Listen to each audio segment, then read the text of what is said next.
हुकूमत की जानिब से अवाम की सेहत का डाटा हासिल करने के लिए NCD यानी नॉन कम्युनिकेबल डिजीज के सर्वे में सहूलत देने की नर्सों ने मांग की है। नर्सों ने NCD प्रोग्राम के डाटा एंट्री कराने, टीम के जरिए प्रोग्राम मुनक्किद करने और कैंसर मरीजों की तफसीलात हासिल करने के लिए मेडिकल अफसर टीम में रखने की मांग की है। नर्सों ने DMO आदिलाबाद से नुमाइंदगी भी की।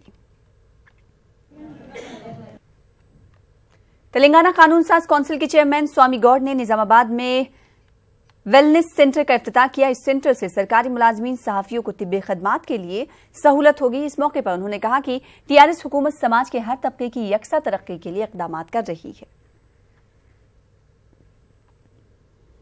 दुनिया भर में आज आलमी यौम कैंसर मनाया गया। कैंसर से मुताल्लिक शऊर बेदारी प्रोग्राम मुनक्किद किए गए।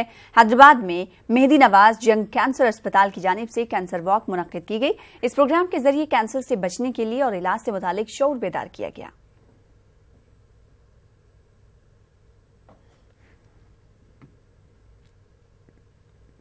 వరల్డ్ క్యాన్సర్ డే సందర్భంగా MNJ ఆధారం క్రింద ఆయుష్ డిపార్ట్మెంట్ అలాగే NHM క్రింద NCD డిపార్ట్మెంట్ అందరూ ఇక్కడ ఒక 2 కిలోమీటర్ అవగాహన వాక్ చేయడం జరిగింది। ఈరోజు ముఖ్య ఉద్దేశం అంటే we support each and every cancer patient, అంటే మన వైపు నుంచి ఎంత చేయాలి ప్రభుత్వం చేస్తుంది, పేషెంట్ వైపు నుంచి ఎంత చేయాలి వాళ్ళే చేయాలి। ఓరల్ कैंसर हैदराबाद के इलाके हिमायत नगर में एक 2 व्हीलर को अचानक लग गई। 2 व्हीलर सवार ने बाइक छोड़ दी। बाइक मुकम्मल तबाह हो गई। बाइक सवार महफूज रहा। ये 2 व्हीलर को आग लगी। तस्वीरों में आप देख सकते हैं। मकामी अवाम ने आग पर पानी डालकर काबू पा लिया। बताया जा रहा है कि 2 महीने पहले ही नई बाइक खरीदी गई थी और अचानक हादसे का ये बाइक शिकार हो गई।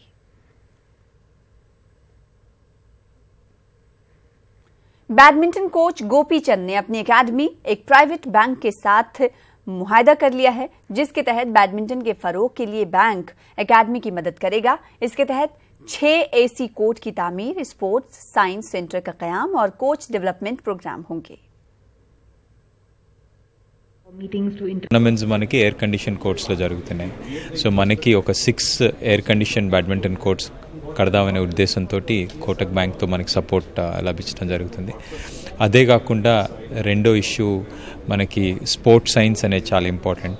దీంట్లో మనకి ప్లేయర్స్ ఇంజరీస్ కానీ లేకపోతే ఫిజికల్ డెవలప్మెంట్ కానీ మెంటల్ డెవలప్మెంట్ కానీ వీటికి కావాల్సిన పర్సనల్ ఎవరైతే ఉన్నారో వీళ్ళకి కావాల్సిన ఎక్విప్మెంట్ ఏదైతే ఉందో వీళ్ళ టెస్టింగ్కి కావాల్సిన విషయం